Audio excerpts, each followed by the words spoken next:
You're listening to the Microsoft Innovation Podcast, where we explore the intersection of people, business, and technology. This year, we're adding a new show to our lineup, The AI Advantage, to help you learn the skills you need to thrive in the AI era. Welcome to the Power Platform Show. Thanks for joining me today. I hope today's guest inspires and educates you on the possibilities of the Microsoft Power Platform. Now, let's get on with the show.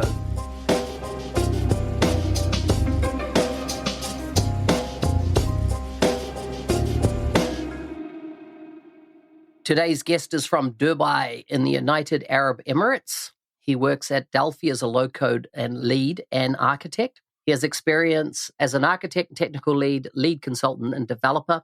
He's creative, resourceful, and flexible professional. He has the ability to adapt to change that is presented well on projects, maintaining a positive attitude and strong work ethic.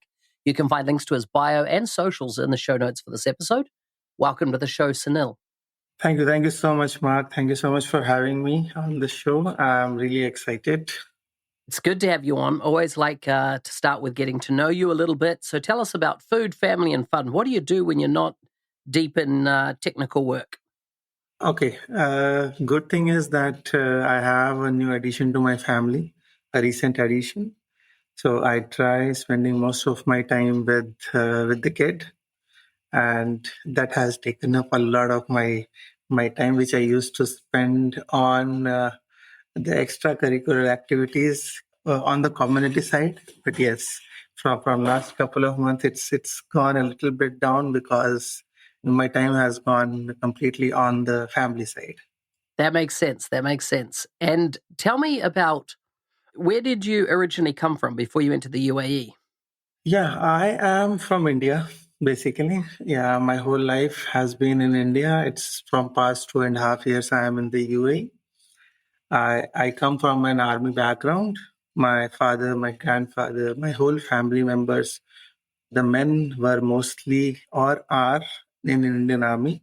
And fortunately or unfortunately, I'm not part of Indian Army. Yeah. So I went into the IT sector, tech sector. And from last over a decade, I am part of the IT sector now. So which part of India did you come from? I come from the land of desert, which is Rajasthan. Ah, excellent. Okay. Very interesting. So a couple of things I find interesting. A lot of people seem to go and work in the UAE. What's it like working there? It's really nice to work in the UAE, right? And yes, you said it very rightly. There are a lot of expats from India in the UAE. Let me give you a brief fact about it. UAE is almost fifth of the size of Rajasthan itself. Wow. So I'm just talking about the state I belong to and then the country I'm living in. Right now, it is the fifth of the state itself. So this research, I did it like a year ago. So I was even amused by it. Like, oh my God. And I'm talking about the comparison between the state and then the country. Yeah. And that's also obvious because Rajasthan is one of the biggest state in India as well, land area-wise. One of the biggest state there. So that's natural to compare it. And on top of it, the question was, how is it like to be here? In most days, it is good. And I don't want to talk about the heat and the summer here because that's crazy. That's so crazy that even at the night, 12 a.m. night, it's still blowing hot winds like that. I have seen that. I have like observed it. So I can say that that's particularly about the summers, and winters are very short here because of the obvious reasons. Right? Very short, 2.5 months around, and the winters are celebrated in a good way here. Yeah. Because it's a short one, and then it also tourism opens up in this winter time. So, when I've worked in hotter countries, and the ones that come to mind for me is Singapore, where, if you go outside and you've got a suit on, and you just think you're going to walk to the end of the block, you'll come back and you'll just be dripping wet, because of the humidity and the heat is so hot. And so everybody, of course, uses the underground to get anywhere because all air conditioning. Is it a similar thing there in that if you're working in an air-conditioned environment, you're pretty much in the air-conditioned environment the whole time, and there's not much reason to go outside and into that heat? It's not actually similar because UAE is like a collection of the sea beaches are there, the deserted land is there, then the heat is also there. So it's in most of the days, most of the summer also, it's on a drier side rather than on the humid side. But yes, we do get to see that humid side of things, humid side of weather as well. And obviously, as you mentioned, it's same everywhere. Yeah.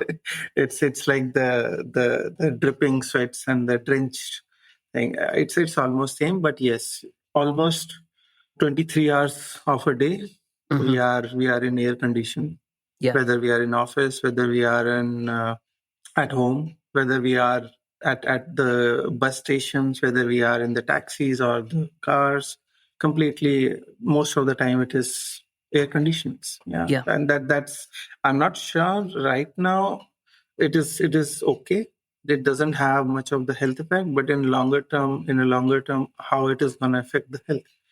Because coming from India as a country, we have never been in the air conditioning for more than 6-7 hours, like in a long run, right?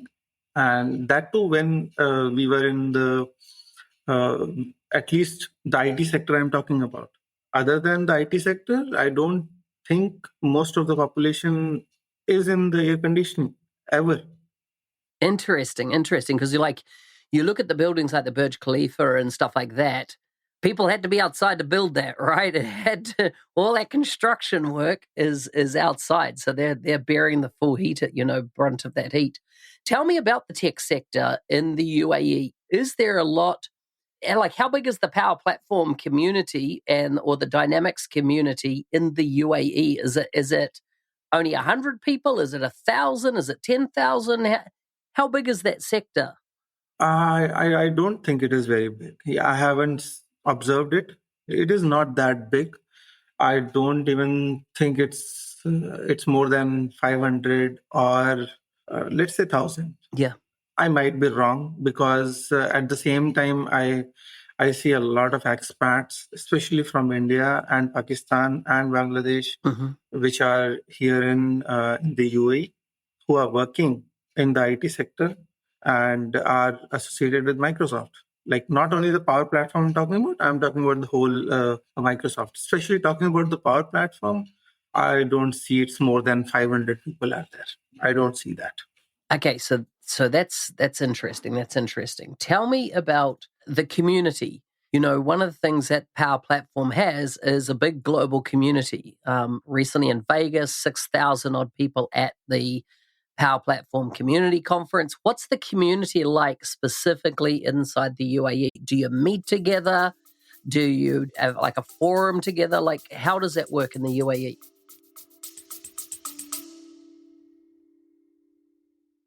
Dynamics Minds is one event you don't want to miss. Microsoft product managers and industry leaders from all over the world converge in Slovenia to explore the latest in Dynamics 365, the Power Platform, and Copilot.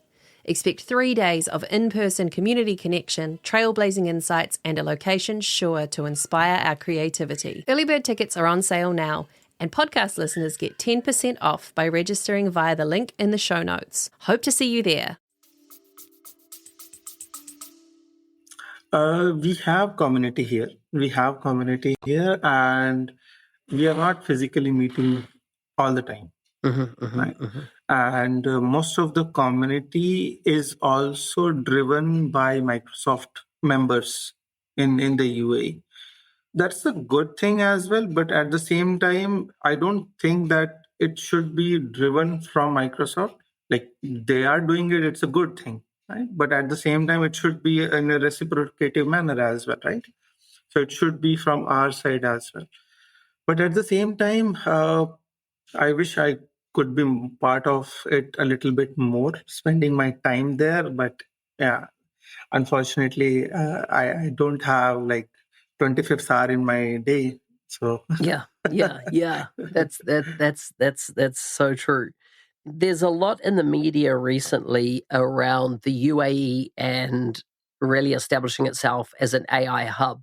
And are you seeing a lot of that at the local, the real shift to, become kind of a global hub for artificial intelligence? Because at the moment, right, it pretty much sits in Silicon Valley in the US, and we see some of it coming out of France, we see some of it coming out of the UK, but is it really starting to grow inside the UAE? it is. It is growing. You picked up a very hot topic.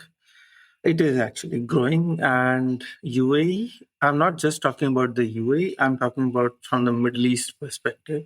Mm-hmm. Middle East government as well as the organizations are heavily investing in the artificial intelligence, and we are going to see the actual production level changes, production level adaptation and adoption, as well as some really cool use cases in a near future.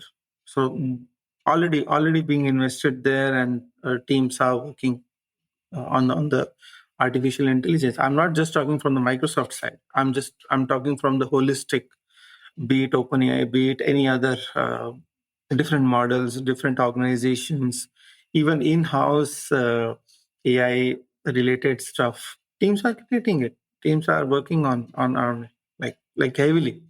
Yeah. Yeah. Our organization has also have invested and being investing at the moment when I'm speaking on the AI side heavily. Yeah.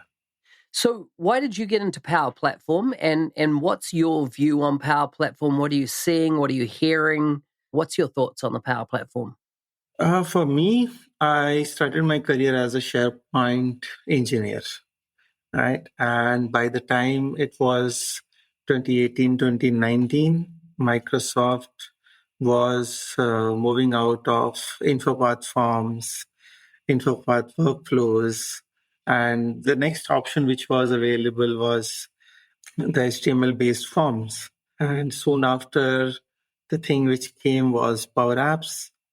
That was the first thing which came. Power BI was already existing, so never worked on that till that point.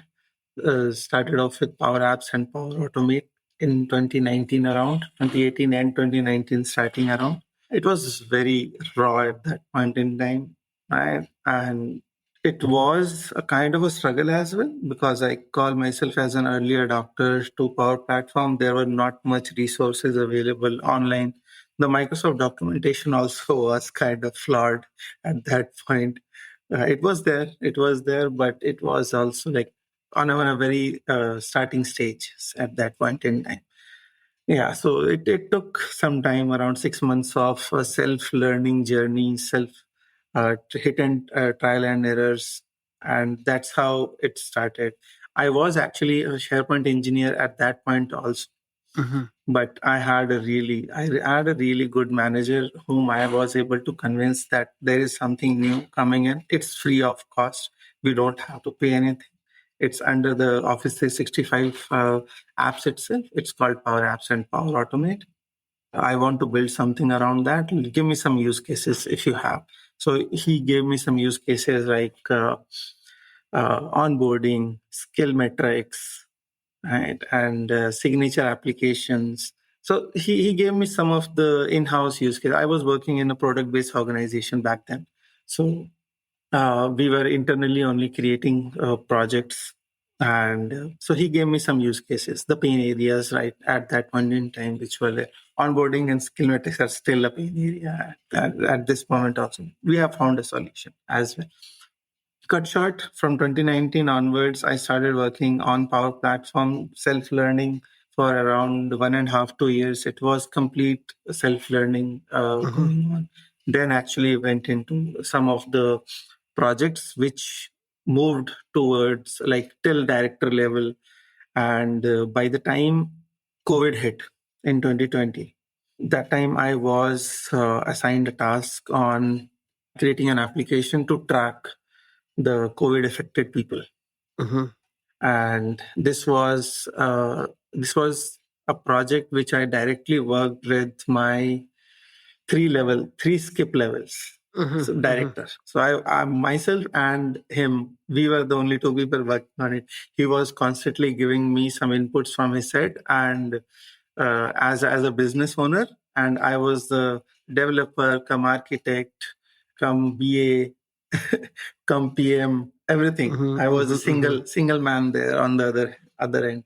So what we did for 3 days continuously, more than 17 18 hours a day, we worked on that application, and in 3 days we were able to create the application, the Power BI dashboard, and we were able to roll it out to the whole organization in India, which is around more than 5,000 members.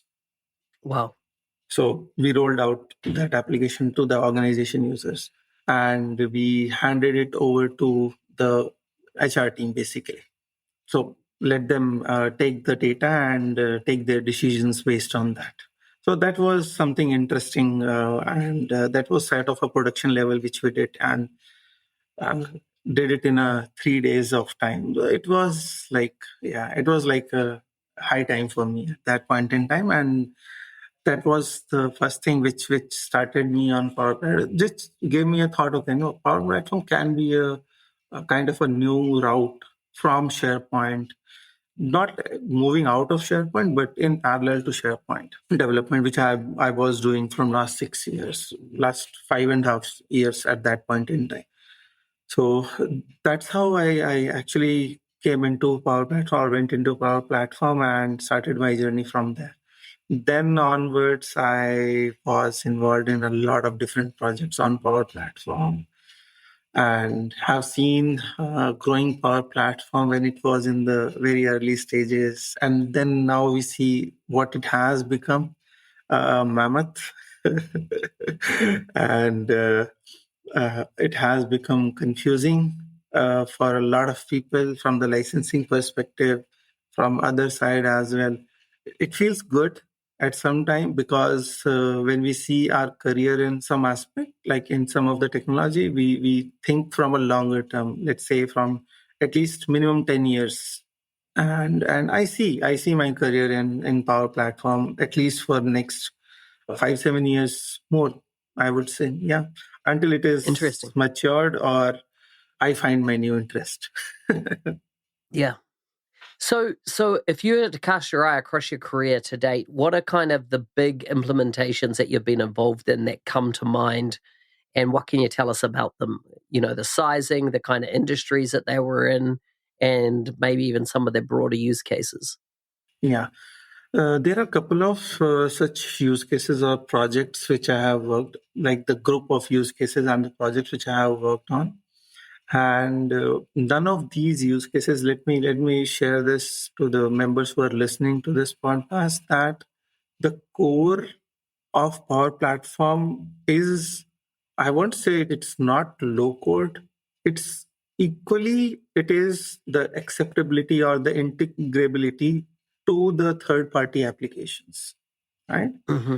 So what I want to say is that Power Platform is Power Platform because it is easily can be integrated with other applications, other third-party applications. And I'm not just talking about the Microsoft suite itself. I'm talking outside Microsoft suite, Mm-hmm.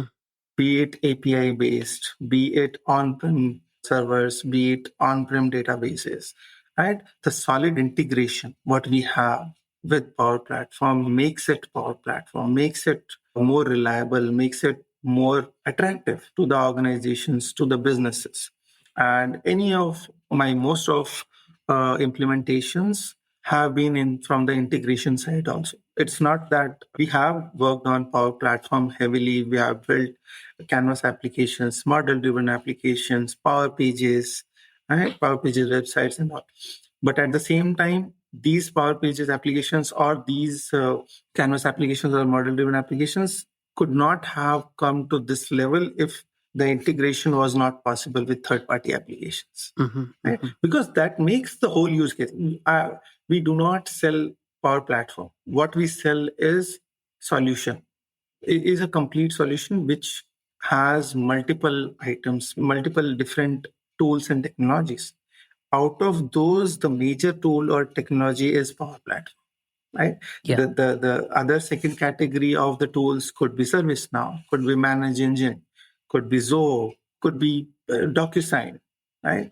Could be Circularo, could be Adobe eSign, or it could be SQL, anything for that matter. But what makes it a complete solution is the integration with the third party. And when we talk about the size of the application, which I have worked, application or a client with whom we worked, it was a bunch of more than 100 applications.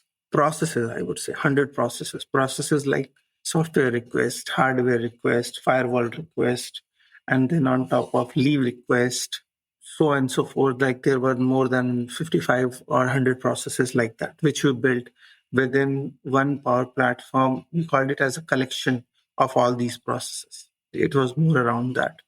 And each of these individual process, has approval workflow to follow. Rather than building different workflows for each process, what we did, we built a configurable approval engine.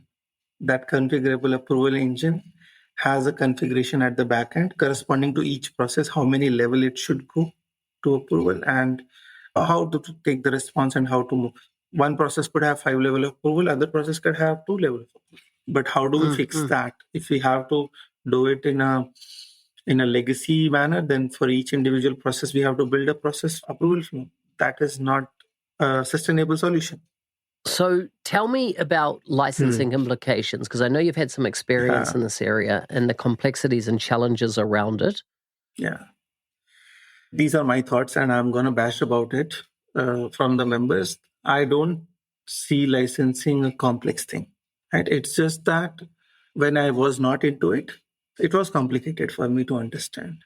But now when I am openly accepting it, okay, let me see what it is. I'm going to research. I'm going to read about it. I'm going to crack the use cases, at least the licensing aspect of the use cases which I want to work on, or the use cases which are in front of me. The licensing of those, I'm going to crack those about that. So in that particular way, when I go, I don't find it complicated, because then I know in and out, right? This is my use case. Which license do I need? Whether it is Power Apps, Power Automate, or Power Pages, or Power BI for that matter. Which kind of licenses I would need? So if you give me a use case, I will be able to give you the exact licensing which is required to it. But when we talk from the general point of view, which I always have been talking about licensing, have been giving sessions around licensing as well in the past. I always say licensing, you have to pick your use case first. Then you go to the licensing. If you directly jump into licensing, you are going to get confused. There is no other way. First, fix your use case, understand the use case, then go into licensing. That is the better way to understand licensing. And if you do this a couple of times, you will find that there is a lot of commonality. At the end result which you are getting, there is a lot of commonality. So with that, you will be able to drive your next set of thoughts. Can you give us an example? Examples like there could be a Power Apps based solution which you can work on, right?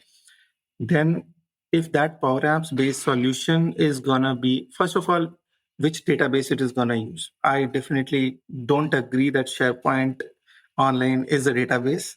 And I'm very vocal about that as well. But at the same time, I also understand that not many of the organization, at least the small scale organization, want to go ahead and have the licensing bit around.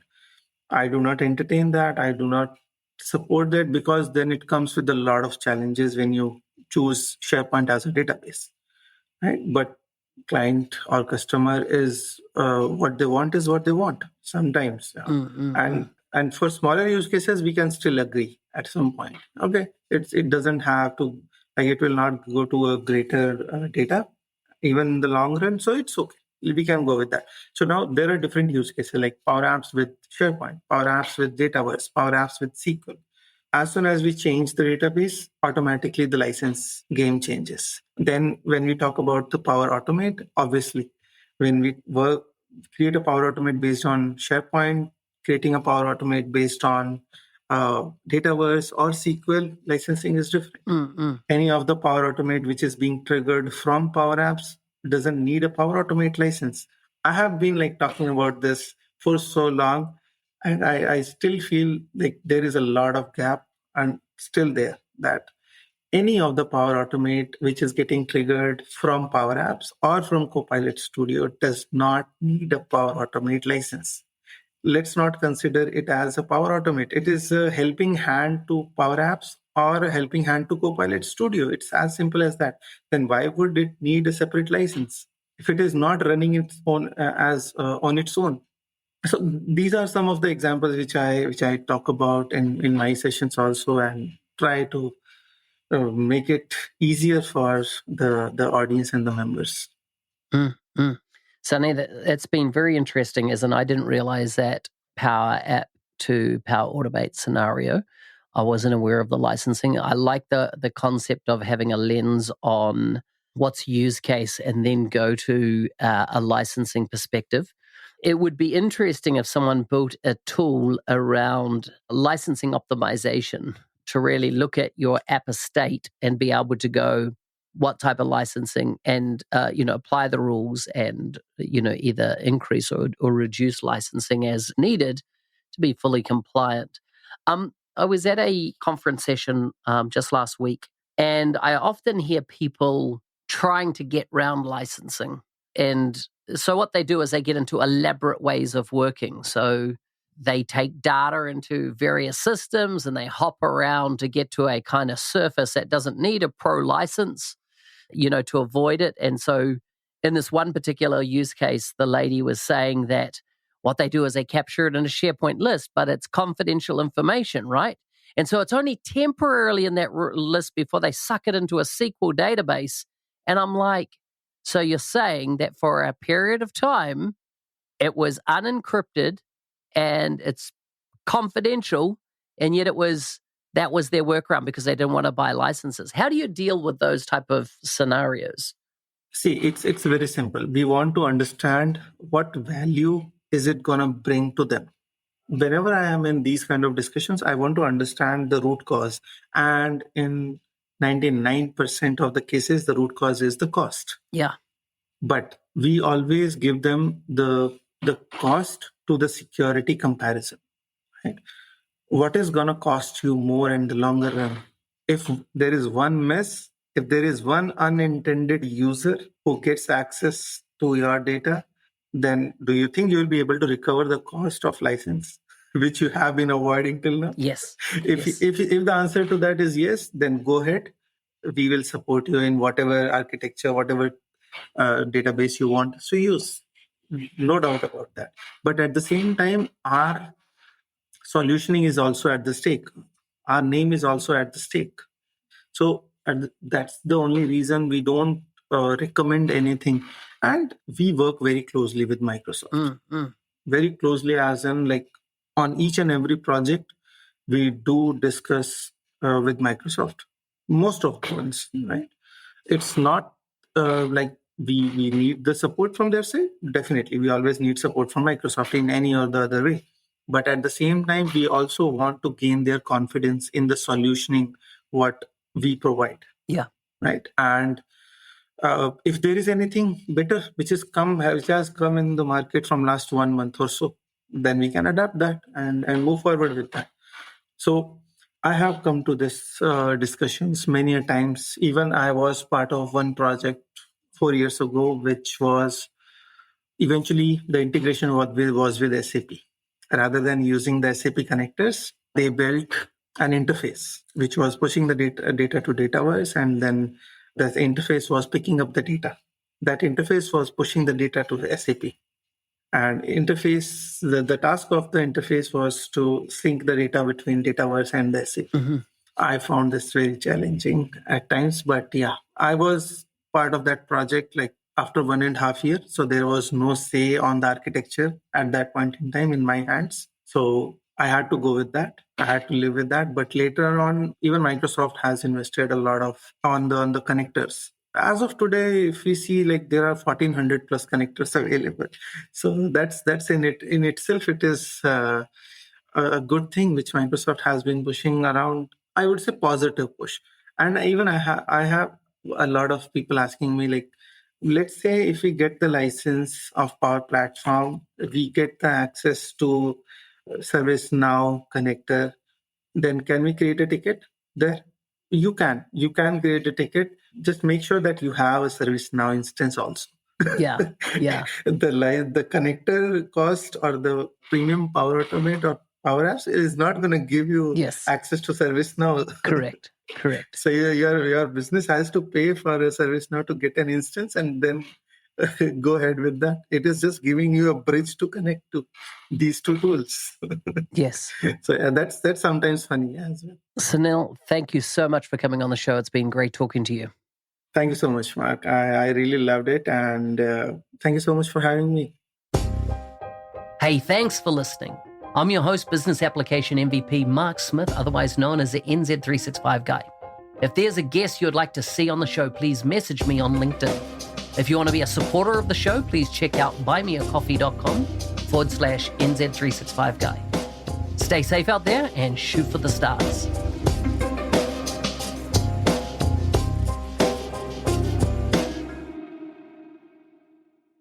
Are you ready to accelerate your career in the Microsoft ecosystem? The 90-Day Mentoring Challenge, created by Mark Smith, is your opportunity to create a personalized pathway to success. Join over 1,200 alumni from more than 70 countries who have achieved remarkable results, from promotions to new job opportunities. Take it from Nathan, who said, "Since completing the 90-Day Mentoring Challenge, I've become an MVP in business applications and doubled my income." Or from Parvez, who shares, "I've never felt as inspired or energized about my career as I do now." Sign up at arcor.nz365guy.com. You can find the link in the show notes. And if you use the code podcast, you'll get 10% off.